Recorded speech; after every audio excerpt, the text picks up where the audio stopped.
नमस्कार साथियों, मैं नीरज शर्मा आप सभी का बहुत बहुत हार्दिक रूप से स्वागत करता हूं हमारे इस ऑफिशियल यूट्यूब चैनल वेदांत क्लासेस पर। प्यारे बच्चों, मैं उम्मीद करता हूं कि आप सब लोग एकदम स्वस्थ हैं, मस्त हैं, ज़बरदस्त हैं, जिंदाबाद हैं और अपनी तैयारी को बहुत अच्छा कर रहे हैं। आप जानते हैं कि हमारे यहाँ पर एक 5 minute daily question answer series चल रही है और जिसमें हम हर रोज एक क्वेश्चन डिस्कस करते हैं। क्वेश्चन का मॉडल आंसर क्या हो सकता है, उसके कीवर्ड्स क्या हो सकते हैं, किस तरह से आंसर लिखा जाए जिससे कि एग्जामिनर आपको पूरे मार्क्स दे, ये सब बातों पर हम डिस्कशन करते हैं। लेकिन आज की क्लास कल की क्लास की तरह ही एक से ज्यादा क्वेश्चंस की है, लेकिन ये क्वेश्चन लॉन्ग क्वेश्चन नहीं है, ये शॉर्ट क्वेश्चन आंसर है। और आज ही इसी के साथ में ये पहला चैप्टर हिस्ट्री का आपका कंप्लीट हो जाएगा। तो चलिए बिना कोई देरी किए आपकी आज की क्लास को स्टार्ट करते हैं, आज की क्वेश्चन आंसर को स्टार्ट करते हैं। कल हमने क्वेश्चन नंबर 8 तक शॉर्ट क्वेश्चन आंसर में कल हमने क्वेश्चन नंबर 8 तक कंप्लीट कर लिया था और आज ये हम क्वेश्चन नंबर 9 से लेकर के ये 13 क्वेश्चन यानी 13 इंपॉर्टेंट क्वेश्चन हम कर रहे हैं जो वेरी शॉर्ट क्वेश्चन आंसर हैं। तो आकर आपका जो क्वेश्चन है क्वेश्चन नंबर 9 वो है, name the empire that ruled over Austria Hungary in the 18th century. उस आपके एम्पायर का नाम बताना है जो ऑस्ट्रिया और हंगरी के ऊपर 18वीं शताब्दी में शासन कर रहा था। तो दैट वाज हैब्सबर्ग एम्पायर। क्या है बेटा? Habsburg empire. Habsburg empire was the empire that ruled over Austria and Hungary in 18th century और ड्यूरिंग 18th सेंचुरी। तो आप बहुत अच्छे से याद रखेंगे कि जो हैब्सबर्ग एम्पायर है उसी ने शासन किया था ऑस्ट्रिया एंड हंगरी के ऊपर।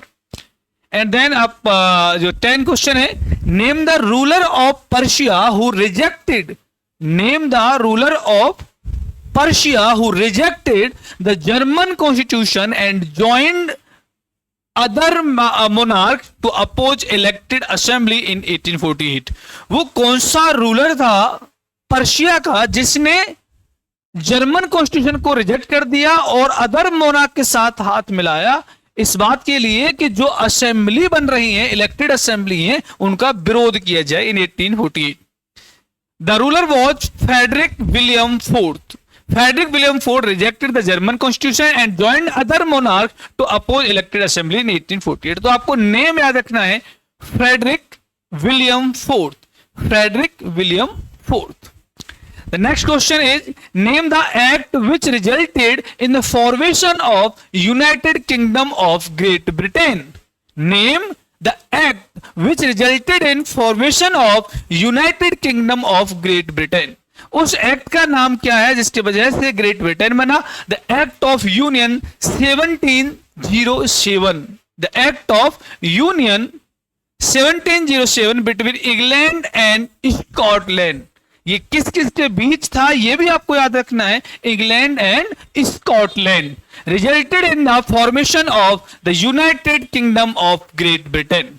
तो जिसे आप यूनाइटेड किंगडम कहते हैं, लंदन को हम कई बार कहते हैं लंदन और United kingdom, but United kingdom is the both England and Scotland, दोनों से मिलकर जो आपका यूनियन बना है उसे कहते हैं आप यूनाइटेड किंगडम। ब्रिटेन अलग है, उसमें स्कॉटलैंड अलग है, दोनों को मिलाकर के बनता है ग्रेट ब्रिटेन और या United kingdom of great Britain, जो कब बना है? एक्ट ऑफ यूनियन 1707 से।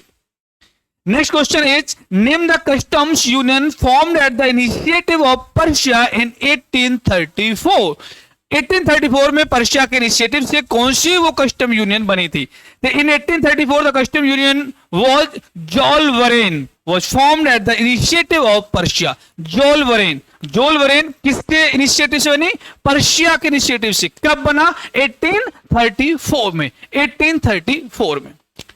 Question number 13, why did Frederick Chorley present utopian vision in his prints in 1814? Explain one reason। एक कारण बताइए, एक रीजन बता दीजिए। फ्रेडरिक शोरो ने अपने इमेज में, अपने स्वप्न में, अपनी पिक्चर में डेमोक्रेटिक रिपब्लिकन जो बनाना चाहता था उसमें यूटोपियन विजन ही क्यों प्रेजेंट किया? What is utopian vision? क्या होता है यूटोपियन आइडिया? यूटोपियन विजन क्या होता है? एक ऐसी सोसाइटी जो इतनी आइडियल हो, जो एग्जिस्ट ही नहीं करती है, that is called utopian vision. Frederick Soro presented utopian vision in his prints in 1848 because of his dream of a world made up of democratic and social republic. इसकी हम कल भी बात कर चुके थे, एक क्वेश्चन हम पहले देख चुके हैं. He prepared a series of 4 prints visualizing his dream. In one of the prints, it showed that people of all ages of Europe and America marched in a long train and offered homage to the Statue of Liberty. एक liberty है, statue of liberty है, उसकी तरफ लोग एक कतार में चले आ रहे हैं और स्टेच्यू ऑफ लिबर्टी को होमेज कर रहे हैं. ये पिक्चर है, फर्स्ट पिक्चर ऑफ फ्रेडरिक सोरो दैट वाज मेड इन 1848. तो ये सारे वो क्वेश्चन थे जो बहुत ही इंपॉर्टेंट हैं. अभी आपके एग्जाम में टाइम है, लेकिन टाइम बिल्कुल निकलते देर नहीं लगेगी. अभी से तैयारी करिए, प्रॉपर रिवीजन करिए, प्रॉपर कीवर्ड्स को ध्यान में रखिए, अपनी लैंग्वेज में रखिए, लिखिए. Practice make perfect. आप प्रैक्टिस करेंगे आप परफेक्ट हो जाएंगे. एग्जाम से काफी पहले ही आप इस लेवल के होंगे. जो हमारा टारगेट है 95% प्लस आप अचीव कर सकते हैं. डेफिनेटली आप अचीव कर सकते हैं, आप कर सकते हैं अगर आप डेली रेगुलरिटी रखते हैं और डेली आपका इनके प्रैक्टिस करते हैं. प्यारे बच्चों, इसी के साथ आज ये चैप्टर कंप्लीट होता है. मैं उम्मीद करता हूं कि आपको ये बहुत अच्छा लगा होगा पूरा सीरीज. अगर ये आपको अच्छा लग रहा है सीरीज, इसी तरह के आप चाहते हैं कि हर सब्जेक्ट की, हर चैप्टर की कंटिन्यूस हम इस सीरीज को लाते रहें, तो आप एक प्यारा सा कमेंट करिए. मैं आपका कमेंट पढ़ता हूं डेफिनेटली, और आपके कमेंट का रिप्लाई भी मैं स्वयं ही करता हूं. और साथ ही इस वीडियो को लाइक करिए, इसे शेयर करिए और अपने दोस्तों के साथ इसे भेज दीजिए और चैनल को सब्सक्राइब कर लीजिए. बहुत बहुत धन्यवाद आप सभी का जुड़ने के लिए. मिलते हैं नेक्स्ट वीडियो में नेक्स्ट चैप्टर के साथ. तब तक के लिए जय हिंद, जय भारत.